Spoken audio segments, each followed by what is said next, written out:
All right, so as everyone here I think knows, I'm Diane Sare, and I'm running for U.S. Senate against Gillibrand in the November 2024 election. I'm running as an independent.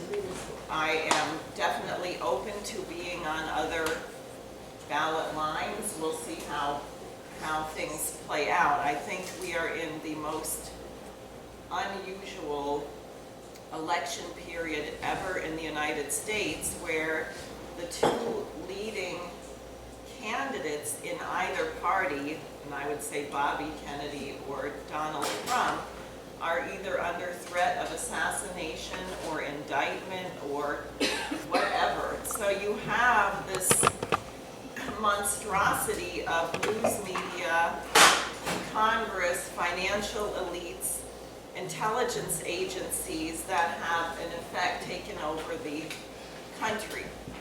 Now, I was on a call this morning with Helga Zepp-LaRouche, the widow of the late Lyndon LaRouche, with whom I worked for 33 years or so.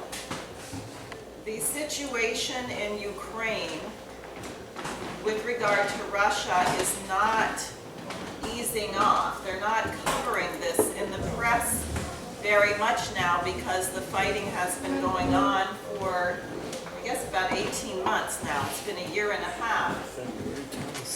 Anyone who is foolish enough to say that Putin is going to take over all of Europe if we don't stop him in Ukraine should consider that Putin could have completely leveled Ukraine in about 3 days if that's what he was interested in doing.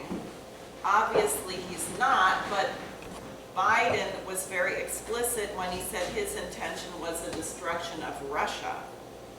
And there's various other aspects, but just the latest on the ground is that it probably is the case that Ukrainian army is losing 500 to 1,000 soldiers every day.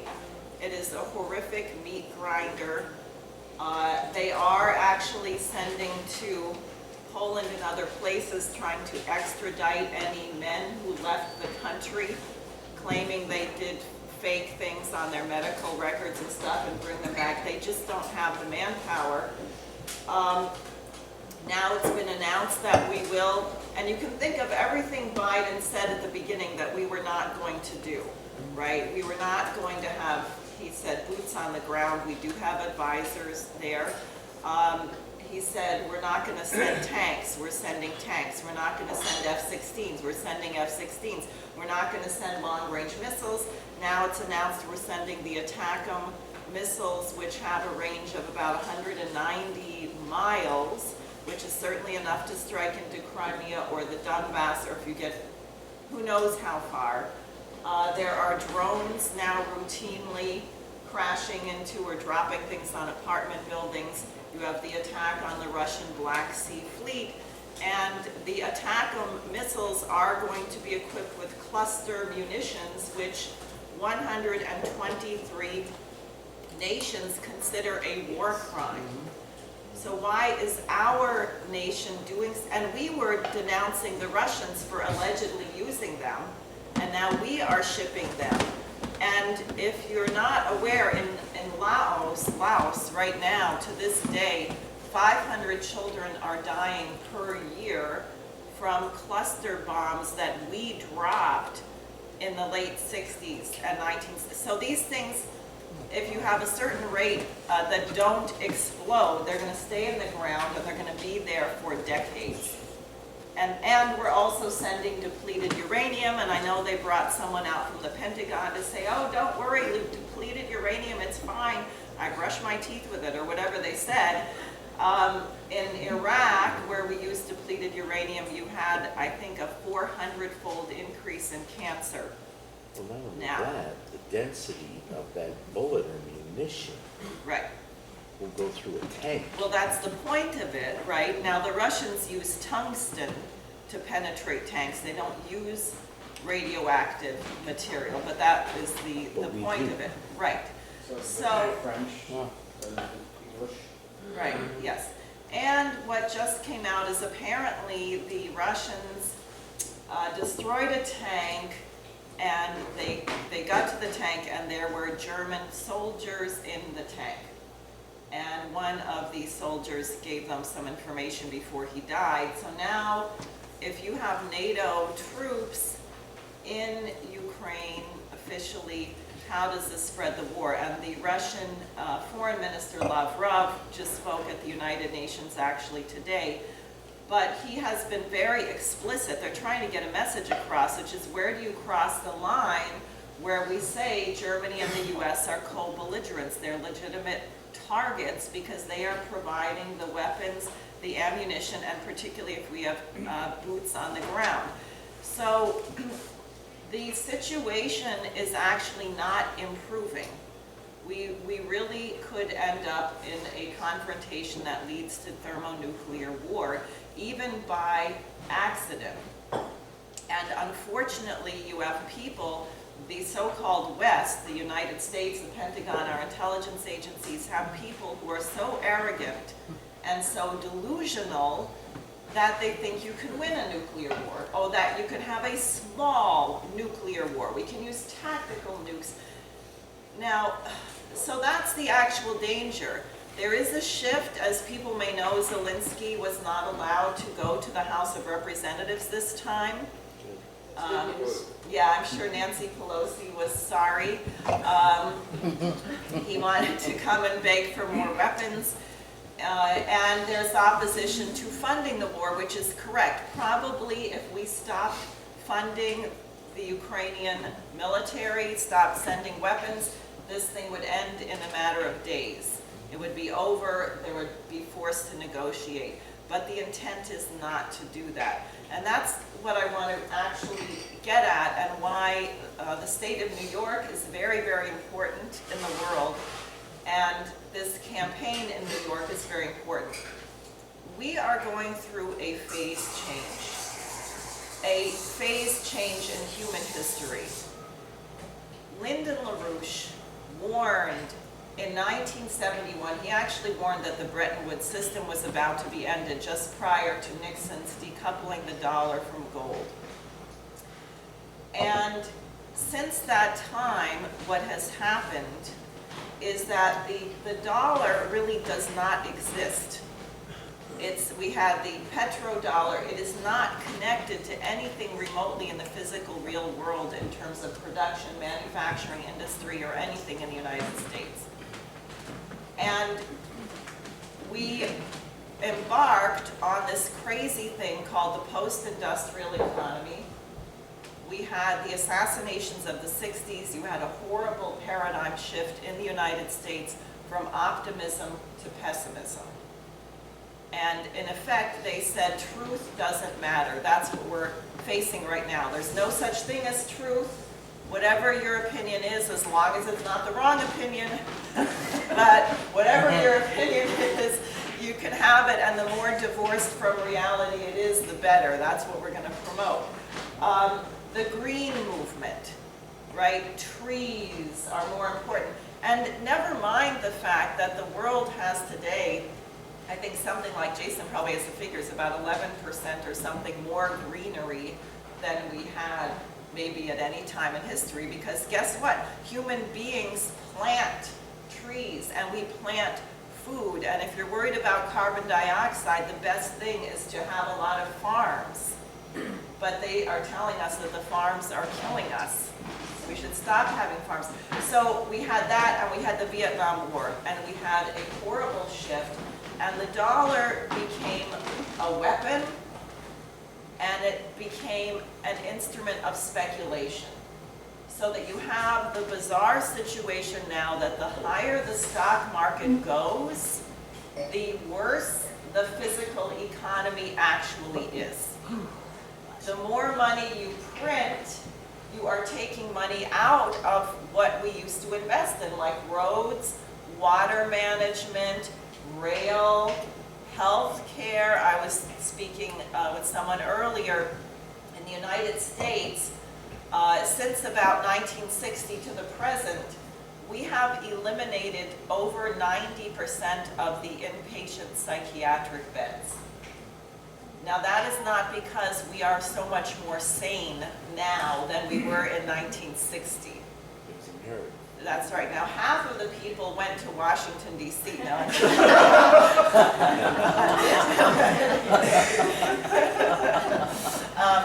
So it's a real problem because you can say there's improvements in different kinds of medication to manage schizophrenia or this and that. And maybe some people do better in a group home. This issue is a major one to me. My father is a now retired psychiatrist who ran one of the state mental hospitals in Maine. And when we moved to Maine in 1973, that hospital had 1,200 beds. It now has 48. And he will be the first to say that we overdid it then because you could forcibly, put someone, admit someone who didn't want to go. So you had political figures using the system, abusing people. But then you don't go totally the other way and say no one can be in there. And when you have a person who obviously is not capable of taking care of themselves, no one is allowed to touch them. And that is literally the case today, that a psychiatrist is not, I don't know if it's just law in Maine or everywhere, but you are not allowed to, for example, give someone a schedule, someone who's mentally ill, who cannot manage themselves. People like that thrive with order and routine, and they can really function, but you're not allowed because you're infringing on their rights. It's the same mentality as what they tell us with this transgender nonsense that they're doing to children, that a 4-year-old who is not supposedly allowed to vote nonetheless can determine if they're a boy or a girl and can demand the surgery to do this. Four. In What California, they they're do- making laws to arrest the parent who denies. Right. Yeah, your children will Right. be taken from you. Now, there's a pushback, but I'm just saying, this is how completely insane the society has become. And as a result of this, what has happened? The standard of living has collapsed because lo and behold, in the real world, you need things like electricity, you need clean drinking water, you need food, and the global financial institutions have made a spectacular mess of things because they insisted, for example, Green Giant, I think only 30% of the vegetables that they can are produced in the United States. Now, can we grow string beans and tomatoes and onions? Do we have farms that can do this? Even in New York, right? We can do this. No, we're going to get our vegetables from Mexico and Argentina. They took nations that had been nearly food self-sufficient, like Haiti, where people are now starving, and they said, no, you're not allowed to grow food. You're going to produce coca, coffee, cotton. You're going to export, and you're going to buy your food from someplace 4,000 miles away. And they destroyed the country, and they've destroyed our country. So what you have now is this gigantic bubble of speculation, and got a huge extra boost in 2008 when Lehman Brothers went under. And you remember, the Congress voted twice against the bailouts, and they were reporting. One guy said, I'm getting 2,000 calls a day saying no, and I'm getting 2,000 calls a day saying hell no to doing the bailouts. But then what happened? Paulson came in, Obama was in the Senate at the time, he got the Black Caucus lined up to insist that if you don't bail out this crap, this lying, stinking piece of garbage, that we're going to have blood in the streets, we're going to have martial law, so you have to do everything to save the bubble. So we did, and now we have more money in the hands of fewer people, and the bubble is bigger, and it's probably a couple quadrillions of dollars held by the City of London and Wall Street. And we experience it in the form of hyperinflation. And the geniuses say, well, the way you control hyperinflation, because that's what they said in my Harvard economics textbook, is you raise the interest rates. Well, that's great. Anyone know anyone trying to buy a house right now? Or trying to build a house or get a small business loan? Forget it. So we're raising the interest rates, destroying the economy, bankrupting the banks, and it's over. And then our geniuses say, and they said it after the Berlin Wall came down, no nation, the US has won the Cold War. And therefore, we are the global hegemon, and no nation on the planet is allowed to surpass us. Well, that's ugly enough if you have a robust economy, a space program, manufacturing. But you say that, and then you collapse your economy, and then you insist that everyone has to be poorer than you are when you've just shut down all your manufacturing, all your everything else. Well, what are you going to do to the world? Well, you have to obviously go to other places, blow them up, destroy their governments, destroy their countries, make them unlivable, and create a situation where people can't live in the countries where they're from, like Syria. And lo and behold, you have 40 million displaced people on the planet because of the wars and the policy that we had to be the global hegemon and no one could be superior to us. And we didn't say, as Kennedy that, or others, even Cotton Mather, I guess, a light on a hill, right, that we will lead because we're going to do great things and we are going to be good, which was the intent of our republic. But we became very ugly. Our nation became everything. If you take out the Declaration of Independence and you read the list of all the grievances that we said the British were doing to us, right? Search and seizure and no fair trial and all of this and standing armies. We are now doing all of that. We are now doing everything against which we had the American Revolution. So, in the 70s and 76, LaRouche declared, he called for something called an International Development Bank. And this is very relevant for today because he and his wife met with leaders of India, like Indira Gandhi. They met with Lopez Portillo, who was president of Mexico. They met with Özal, president of Turkey. They met with leaders all over the world and said, you know what, you could break the back of this system. Why don't you declare debt moratorium, right? If one guy stands up against a loan shark, he'll be crushed. But if the loan shark has money from 100 people and they all say we're not going to play this game anymore, then the loan shark is in trouble. So the idea was what was called the debt bomb. A block of nations get together and say, forget it, we're not playing this anymore. They tried to do it, but Henry Kissinger and others sabotaged it. And Kissinger wrote to the head of the FBI and said, please get LaRouche out of the way.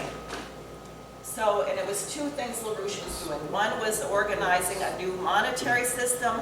The other was that he had successfully convinced Ronald Reagan to adopt the policy of laser defense against nuclear missiles. And LaRouche, after Reagan won the election in 1980, LaRouche was invited to Washington and he ended up becoming Reagan's back channel to the Soviet Union at that time, for which LaRouche was not forgiven. And you might think about what's happened to Donald Trump lately. In 1986, LaRouche was indicted by Robert Mueller, and 400 FBI agents and U.S. Marshals showed up at his home in Virginia with the intent to assassinate him, and he was later sent to prison on conspiracy charges. So I also, because of that association and fight, I know very well what I am up against in this race. I hope so. I have been fighting this fight for 35 years. Now, why did I bring up what happened in the 70s? Because Sergei Glaziev, who was the top economist of Russia, who is one of the leaders of the Eurasian Economic Union, said that if you look at the nations today, which are thriving because they've gotten off of the Anglo-Dutch Titanic in the BRICS, right? Brazil, Russia, India, China, South Africa. Now they're being joined by Egypt, Ethiopia, Argentina, Saudi Arabia, United Arab Emirates, and Iran. And what do they say? And by the way, I'd ask everyone to consider, is there a cookie cutter form of government among these nations? They are very different. But they are saying, we're not going to meddle in your internal policies. We want our people to have energy, water management, a decent education. India just succeeded in having a soft landing on the moon during the BRICS conference. India has 100 high schools where they are recruiting young people to be part of their space program. Those children do not have time to worry about if they were born in the wrong body, because they're figuring out how to get to the moon and Mars, right? So what has occurred, and what Glaziev said, is the nations that are doing this, the reason they are successful is because of the work of LaRouche. Now, what was LaRouche? LaRouche was an American patriot, really, who stood on the shoulders of Alexander Hamilton. Because what was the American Revolution actually? It wasn't a race, it wasn't a religion, it wasn't a particular land area. It was a bunch of people saying that we can't have a republic in Europe because we're tied to the oligarchical system, right? You had a king, a queen, a prince, a baron, you had the guilds, and whatever your father did, you were going to do. And you had no freedom. You couldn't break out of this system. So people, including Joan of Arc, including Gottfried Wilhelm Leibniz, including Nicholas of Cusa, people involved in the Italian Renaissance, started, we need to create a new form of government. We think that human beings are created equal. People have the right of the consent of the governed. And therefore, when Christopher Columbus, who was another genius who's being terribly maligned, his work was unbelievable in figuring out everything he figured out to come over here. But so the idea of the United States, a republic, was long in the making. It wasn't merely that people decided they had to get free from the British because the British were so brutal. It was people said, we have to create a republic because mankind needs a form of government that protects the creativity of the individual, that protects the potential for any child born to become a genius. And what Alexander Hamilton did by designing the economic system of the United States, he was our first Treasury Secretary. He wrote a very long paper on the subject of manufacturers. He wrote 2 papers on the National Bank, one creating it and the second one defending it, on why it was constitutional to have a national bank. And they wrote a 4th paper on the subject of public credit.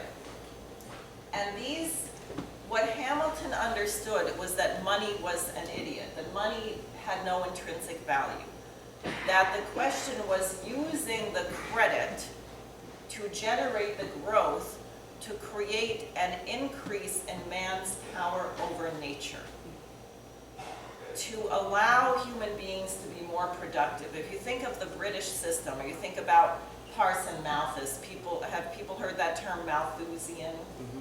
So he ran the British East India Company, or was associated with it. What did they say? Well, the problem is human beings increase in population geometrically, like rabbits. But resources only increase arithmetically. And therefore, you're going to have overpopulation, and you have to cull the herd. But what Hamilton understood, and the founders of our republic, and Lincoln, if you go back to our greatest presidents, you'll see every one of these presidents understood that you could increase our resources geometrically. Because you make a scientific discovery. So something that was considered garbage before suddenly is usable, like black gunk coming up in your farmland. That was not a good thing before we figured out that we could have, engines, right, and combustion. So what Hamilton did is he consolidated the debt from the American Revolution. He had a huge rip-roaring fight with Thomas Jefferson. And Hamilton said, look, the British haven't left. They're going to rip us apart. Every state has a different amount of debt for the American Revolution. If we let the states be pitted against each other over who gets paid and what, we're going to all fall apart and the British will take back our country. So Hamilton argued to consolidate the debt. Jefferson was vehemently against it. And the compromise was that the capital of the United States had to move to Virginia, to Washington, D.C. That was the deal. So what did Hamilton do? He took this debt and he basically created it as credit. People could subscribe to it, and Hamilton had all these different things. Like for some people, he would say, well, we'll pay you back 2/3 of what you lent to the revolution, and the other third we'll give you in land. So one group of people got 2/3 back and got 1/3 in land out to the west because people who were affluent had the means to develop the land. Other people did other arrangements. If they wanted to get paid back right away, they didn't get as much interest. If they put off the payments, they got more interest. Hamilton ensured that every nickel of the debt from the American Revolution was repaid. And he did it, and he even borrowed more money because he said we need to build roads, we need to build canals, we need to ensure that the people are productive. And the productivity of the people is going to enable us not only to pay the debt, but to generate growth for future generations. And in his paper on the subject of manufacturers, he goes through why the more advanced your scientific process is, the bigger your workforce will be, because you're going to have a greater division of labor. And hopefully you would have fewer people who need to do physical labor and more people who are engineers, who are teachers. Maybe your society becomes more complex. Maybe people have to go to school a little bit longer to be able to run the kind of machines or whatever you're using to produce your economy. So what Hamilton created was a system that reflects the natural law of the universe, which is growth. And that's what's under attack. So LaRouche was a master of that. Now, any school in the United States, you cannot read Hamilton. People don't read these documents. They think you're either for free trade, Adam Smith, which is actually against what we fought the American Revolution, or you're a communist and you're with Karl Marx, which is just the flip side of Adam Smith. There's not really any difference because it's all about property and things like this. Neither side says the source of wealth is this, and therefore your people are your greatest resource. And the thing the government must protect and defend above all else is your people and the ability of your people to make the discoveries that make you productive. So what we're at now is the end. That rotten Anglo-Dutch, that money pumping, that printing, it is over. They're trying a few last gasp efforts to squeeze every last little bit of loot they can out of us. Your credit card interest rates, your whatever. But it's green carbon swaps and all this stuff. It's not going to work. It's going to crash. And a new system, which is actually very much modeled on the principles of the American Revolution, which is what you see with the BRICS and these. You see what Africa is doing. They're kicking out the French military. They're kicking out these colonial powers, and they're saying, we're not going to be slaves anymore.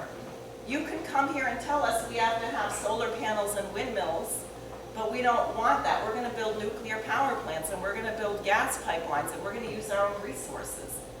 And because China and Russia are working together as part of this bloc, the nations, the leaders of Africa have some protection. They're not like hanging out there by themselves.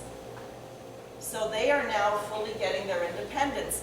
If we were acting like Americans, we would embrace this. We would say, oh my gosh, the British Empire is finally over.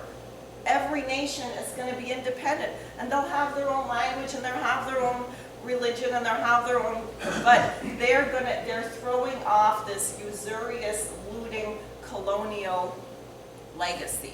But instead, and particularly under Biden, who is I mean, when he's not really all there. When he is all there, he's a real nasty person. It's, you know, this crime family, but it's the worst of everything. So in effect, we had a coup when the Kennedys were assassinated. There was a cover-up that we never got over. That's who's been running the country. It's a treason operation. So the American people, instead of being allowed to rejoice that the world is liberating itself from the very same empire that we fought 250 years ago, our government has taken it upon itself to say, no, we're going to crush that. Even if it takes a nuclear war or a biochemical war or whatever. And they're prepared to push it all the way to the edge because they are so desperate. Because there's no way, no matter what they do, the system can be saved. And you've all seen it. We've seen them raise the interest rates, lower the interest rates, print money, stop printing money. It's not working. They've used up every trick in their bag. They cannot save the system. All they can do is try and destroy everyone else. And so what we have to do is to restore the United States to its identity. And there's a couple of things. One, I understand that in New York, they're forming a commission because a great deal of the American Revolution happened in New York. But the commission cannot decide if they should celebrate the American Revolution. This is for the 250th anniversary. They can't decide if they should celebrate the revolution because maybe it was a bad thing, right? Or commemorate the revolution. So one thing we have to do is we have to promote the American Revolution, history, everything we can. Bob, who's here, is the historian for my campaign. He's an American reenactor of revolutionary battles and so on, but knows history. So that's one thing. But the state, what is the state? Even now, New York has 157 companies involved with NASA in the next moon landing. Which was Trump's proposal was to get a woman, the first woman onto the moon by 2024. That's now being pushed back. But at any rate, New York has a lot of that. The magnetically levitated trains. People know about maglev. You have magnets, you know, when you push them the wrong way against each other, you get a field. So this train has very little friction. It was invented by actually some, you know, the son of the inventor, some friends of ours out of Brookhaven National Labs. And the guy was very funny. He said, well, I had a girlfriend in Boston, and I used to get stuck on the Cross Bronx Expressway every time I went to see her. So I thought, there has to be some faster way. So we came up with maglev, designed it, it works. We never built it. So the Japanese came to Brookhaven and said, would you mind selling us the patent? Because we want to use that technology. Japan has maglev. Japan Rail has been trying to bring it back to the U.S. They will help fund it. They're working on building the first maglev corridor from Boston to Baltimore. You might remember when Trump won, the first foreign head of state he met with, even before the inauguration, was Abe, the Prime Minister of Japan, who came here and said, how would you like to get from New York to D.C. in an hour? By train, right? We still haven't built it.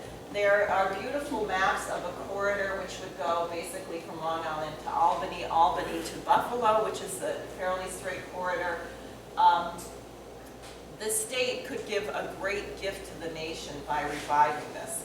And I had a meeting with a character, I'll say, but he was involved in the company that's considering doing the maglev, and he said that Grumman had a mechanical testing facility on Long Island, a huge facility which is now vacant. And you could start doing work on slow maglev, because the high-speed maglev has to pretty much stay on a straight line. But it's nice. You could go from Albany to Buffalo in about an hour and 20 minutes by train. And it's very smooth. If you've seen any of the videos of people inside the Chinese maglev, they put a cup of coffee on the table, and the train accelerates to like 300 miles an hour, and it just sits there. It's amazing. So we could get the technology that we invented back, and then use the lab to work on slow maglev, which is what there's a real need for now apparently. China has some maglev, but to do inner city or like subways and things like that, where you have to turn corners, maybe do it at a lower speed, maybe figure out different kinds. But he's proposing a research facility there that would employ 30,000 people, for example. But my point is, this state, what we had here, what we had with Bethlehem Steel in Buffalo, what we have in Rochester, we have Eastman Kodak, what you have on Long Island right now, what you have here in Syracuse, Syracuse, which Dennis was just telling me about, the pumps and the things that were built right here that were part of building the Suez Canal and the Panama Canal. This is New York. So the point is, this state could be mobilized to become a driver of productivity for the nation and the world. But it means shedding the crusty old, green, perverse, degenerate identity that's been stuck on our heads since the 1960s. So that's the idea, and what we've got to do is break out the campaign. As people know, I am not now, and I think it would be very unlikely unless something happens where they have to cover their butt, expecting to get covered in the New York Times, CNN, whatever. When I ran against Schumer, partly because I became the only person, thanks to some people here, who did incredible work, Bruce, getting the signatures. I was the only person in the state and the first person ever to make the outrageous 45,000 signature requirement to get on the ballot when I ran against Schumer. We turned in 66,000 signatures. And it forced people to realize that just because the media tries to make you invisible, you're not. And even my own attorney, who was a libertarian, so he knew personally what the signature thing was like, he was so sure that I wasn't going to have the signatures, he took off to a convention in the middle of the filing. I said, what am I going to do? He said, oh no, it'll be fine. I'm staying with my mother. She doesn't have much phone signal. And we filed the signatures. We got on the ballot. And as recently as like this past April, so this is after the dust is cleared, he's still asking people on my campaign, how did she do that? It was so unreal, so unbelievable, but we did. So, and that was 200 volunteers across the state. I want to start now. I'd actually like to have 500 volunteers. You're only allowed to collect the signatures during a 6-week period, which is about April through Memorial Day. So that's coming up in 2024. But we have to create the machine now. We also have to stop World War III right now. We don't have time to wait to the election. And especially if Biden is desperate, a number of people think if he feels like he's going to be on trial or whatever, be impeached or various other things, or his son's going to go to jail, he needs to be able to say he won in Ukraine. So there's an element of desperation to not let go of this, to push this, which is what makes it so extremely dangerous. So the point is, we have to get a breakthrough now. We have to figure it out, use social media, town meetings. I have a whole bunch of literature everyone should take as much as you can. Get it out, organize, invite me to speak at other meetings, hold Zoom meetings, get press, whatever we can do. Build an army, and have in mind not just fighting the evil, which we have to do, but have in mind the good. What the state and the nation could look like if we fully mobilized our industrial base and we were committed that we were going to have trains that go 300 miles an hour and don't derail every 5 seconds, and we're not going to have floods, and we're not going to have droughts because we're going to manage water like grown-up human beings do and we used to do. So that's what I would like to say for right now.